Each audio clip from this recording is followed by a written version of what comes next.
کہہ لیں جھٹکے یا اس کے اثرات جو ہیں وہ یونان میں بھی محسوس کیے گئے ہیں، اور یونان میں بھی اس کی جو ہے وہ حدت اور جو ہے ریکٹر اسکیل پہ جو سپیڈ ہے وہ محسوس کی گئی ہے، اور یہ ایک قدرتی آفت ہے جس سے ترکی جو ہے وہ دوچار ہے اس وقت۔ اور اس کے ساتھ ساتھ میں آپ کے ساتھ شیئر کرنا چاہ رہا تھا ترکی کے صدر رجب طیب اردگان، ان کا اقتدار سفر جو ہے وہ اس کی ڈیٹیلز آپ کے سامنے رکھنا چاہ رہا تھا۔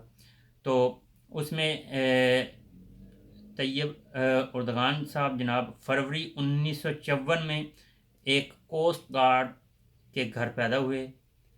جب وہ 13 سال کے تھے تو ان کے والد نے استنبول منتقل ہونے کا فیصلہ کیا تاکہ وہ اپنے بچوں کے بہتر مستقبل کے لیے اور ان کو بہتر ماحول جو ہے وہ میسر دینے کے لیے وہاں آئے۔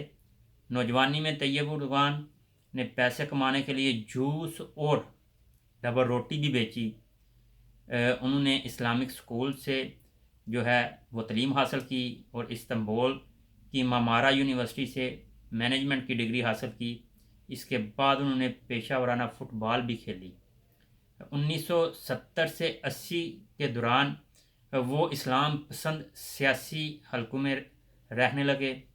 1994 سے 98 کے دوران وہ استنبول کے میئر بنے، اور یہ عہدہ ان کے پاس اس وقت تک رہا جب تک ترکی کی فوج نے ان کی اس وقت کی سیاسی جماعت ویلفیئر پارٹی پر پابندی عائد نہیں کرتی۔ یہ میں آپ کو یہاں پہ بتاتا چلوں کہ ترکی میں جو ترکی کی فوج ہے اس نے بھی 3 دفعہ کو کیا ہے مختلف سیاسی پارٹیز پہ، اور اس وقت جب کو کرتے تھے تو وہ بتاتے تھے کہ اتا ترک کی جو اس کے شعور کی وجہ سے اس کے جو اقدار تھے ان کو جو ہے ہم نے برقرار رکھا ہے۔ تو اس حوالے سے جی آگے بڑھتے ہیں۔ 1999 میں ایک قوم پسند نظم پڑھنے پہ انہیں 4 ماہ کی سزا بھی سنائی گئی۔ اب یہ نظم کیا تھی، اس کا محور کیا تھا، جو لکھا تھا وہ میں آپ کے سامنے رکھتا چلوں۔ اس نظم میں لکھا تھا کہ مسجدیں ہمارے مورچے ہیں، ان کے گنبد ہمارے ہیلمٹ ہیں، ان کے مینار ہماری بندوقیں ہیں، اور ایمان والے ہمارے فوجی ہیں۔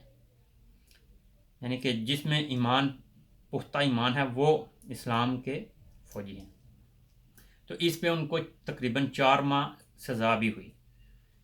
اگست 2001 میں طیب اردگان نے عبداللہ گل کے ساتھ مل کے اسلام پسند جماعت AKP کی بنیاد رکھی۔ 2002-03 میں AKP نے قومی انتخابات میں کامیابی حاصل کی اور اردگان پہلی مرتبہ وزیر اعظم بنے۔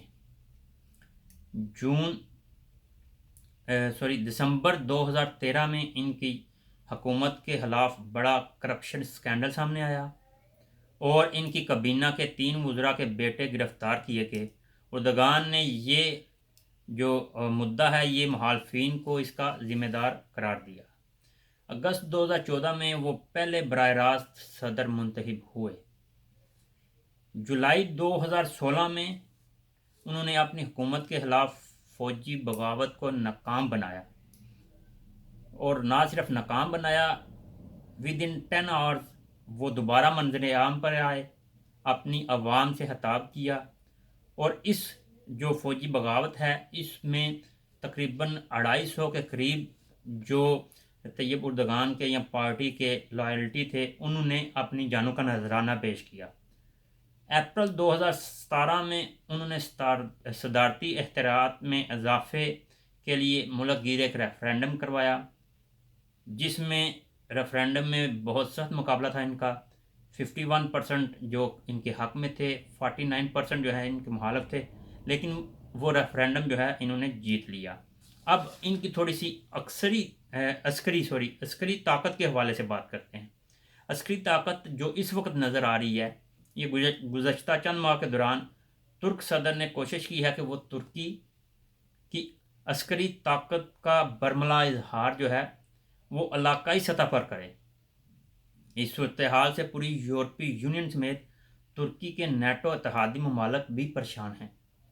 اس وقت کی بات ہو رہی ہے۔ ترک فوج لیبیا اور شام میں بلا واسطہ اور ناگورنو تنازع میں بالواسطہ ملوث ہے۔ ترک فوج نے آذربائیجان اور آرمینیا تنازع میں چند ہفتے قبل، یعنی کہ اس تنازع سے قبل ہی جو ہے انہوں نے اپنی فوجی مشقیں کی تھیں۔ ترک نژاد آذربائیجان شہریوں کی ترکی کے ساتھ قریبی تعلقات اور روابط ہیں، اور آذربائیجان کی اہم تیل کی برآمدات جو ہیں اس کی پائپ لائنیں جو ہیں وہ ترکی سے گزرتی ہیں، مگر اس علاقے میں روس کا اثر و رسوخ گزشتہ کئی صدیوں سے ہے۔ اس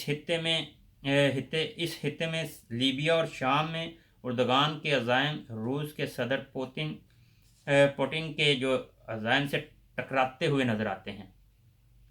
مشرقی بحیرہ روم میں غیر استعمال شدہ گیس کے ذخائر پر اردگان کی نظر ہے، اور یہ ذخائر جو ذخائر ہیں ان کی جیو پولیٹیکل جو ہے وہ ایجنڈے کا حصہ ہے۔ یونان اور قبرص کی حکومتوں کو ترکی کی جانب سے قبرص کے متنازع ساحلی علاقے کے قریب گیس ڈھونڈنے کی کوششوں پر سخت غصہ ہے۔ یہ حالیہ دنوں میں جو یونان اور اٹلی میں کشیدگی سامنے نظر آئی سمندری حدود میں، یہ وہ چیز ہے جی۔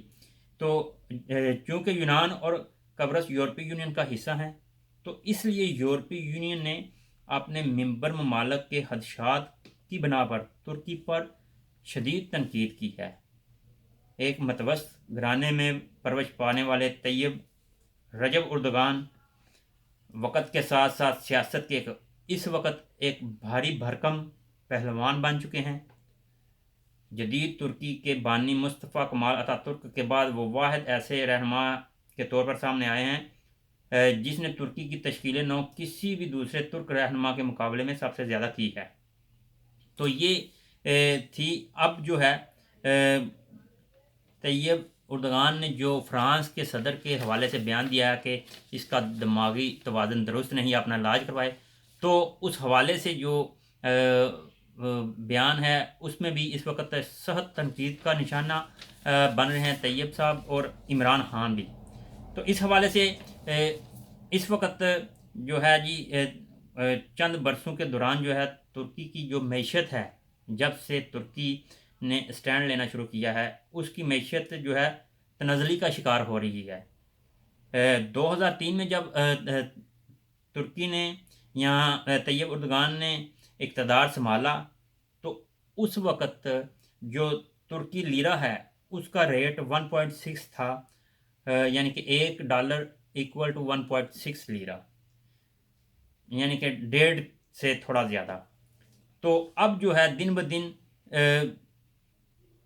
معاشی پابندیاں یا جو صورتحال ہے، جو پابندیاں لگانے کی کوشش کی جا رہی ہے، جو رکاوٹیں آ رہی ہیں ان کی معیشت میں، اس کی وجہ سے یا جو لا رہے ہیں اس وجہ سے اس وقت ترکش 8 لیرے جو ہیں وہ $1 کے برابر ہیں۔ ترکی کی مجموعی پیداوار میں اضافہ ہوا تھا 2013 میں، جب طیب اردگان جو ہیں وہ وزیر اعظم بنے تھے، اور کافی ترقی ہوئی تھی۔ اس حوالے سے میں یہ بھی بتاتا چلوں کہ جو انڈیا کے حوالے سے جو گاؤ ماتا ہے اس میں بھی مسلمانوں کے ساتھ استحصال کا سلوک روا رکھا جا رہا ہے۔ حالیہ انڈیا کی شمالی ریاست جو ہے اتر پردیش میں قائم الہ آباد ہائی کورٹ نے رواں ہفتے ایک کیس کی سماعت کرتے ہوئے اتر پردیش میں گاؤ کشی یا گائے ذبح کرنے کے واقعات کی روک تھام کے لیے نافذ قانون کے استعمال پر سوال اٹھائے ہیں۔ انہوں نے جناب میں بتاؤں کہ عدالت نے کہا ہے کہ اس قانون کو بے گناہوں کے خلاف استعمال کیا جا رہا ہے، جبکہ اس قانون کا استعمال جو ہے وہ ٹھیک طریقے سے اگر کرنا ہے تو کریں۔ گاؤ کشی کے قانون کے تحت جو ہے ملزمان میں سے ایک کی ضمانت کی درخواست پر جو سماعت ہوئی، اس میں ہائی کورٹ کے جج جسٹس سدھارتھ نے کہا ہے جی کہ کہ قانون کے استعمال بے گناہوں کے خلاف نہ کیا جائے جبکہ کیا جا رہا ہے۔ جہاں بھی گوشت ملتا ہے اسے بغیر فرانزک لیب میں جانچ کرائے گائے کا گوشت بتا دیا جاتا ہے۔ زیادہ تر معاملات میں گوشت کو جانچ کے لیے لیب میں بھیجا ہی نہیں جاتا۔ ملزم ایسے جرم میں جیل میں رہتے ہیں جو کہ ایک ممکنہ طور پر ہوا ہی نہ ہو۔ ضمانت دیے جانے کے حکم میں انہوں نے کہا کہ جب گایوں کو قبضے میں دکھایا جاتا ہے تو بازیابی کا کوئی میمو تیار نہیں کیا جاتا اور کسی کو معلوم نہیں ہوتا کہ بازیافتہ جو گائے ہے وہ جاتی کہاں ہے۔ اس حوالے سے جی بڑی جو قانون بھارت میں ہے وہ انہوں نے مزید اس میں قانون میں سختی کی ہے۔ ان کا کہنا ہے کہ جی گو کشی روکنے کے لیے قواعد و ضوابط کو مزید سخت کیا گیا ہے۔ ترمیم شدہ قانون میں بہت زیادہ سختی اختیار کی گئی ہے۔ پہلی بار یعنی کہ فرسٹ ٹائم جو گاؤ کشی کا الزام ثابت ہونے پر 3 سے 10 سال تک قید اور 3 سے 5 لاکھ روپے جرمانہ کی تجویز ہے، جبکہ سیکنڈ ٹائم یہی جرم کرنے پر جو ہے وہ دونوں سزائیں بھی سنائی جا سکتی ہیں، اور نہ صرف یہ سزائیں سنائی جا سکتی ہیں بلکہ ان کے ارتکاب کے لیے گینگسٹر ایکٹ کے تحت بھی کارروائی کی جا سکتی ہے، جس کا مطلب ہے کہ اس کی جائیداد قرقی بھی ہو سکتی ہے، اور یہ بھی جو ہے وہ موجود ہے جی تجویز۔ اب میں تھوڑا سا کیونکہ ٹائم کافی زیادہ ہو رہا ہے ویلاگ کا، تو میں تیزی کے ساتھ یہ پڑھ رہا ہوں، آپ کے سامنے رکھ رہا ہوں یہ چیزیں تاکہ جو ہے سارا ویلاگ کور کیا جا سکے۔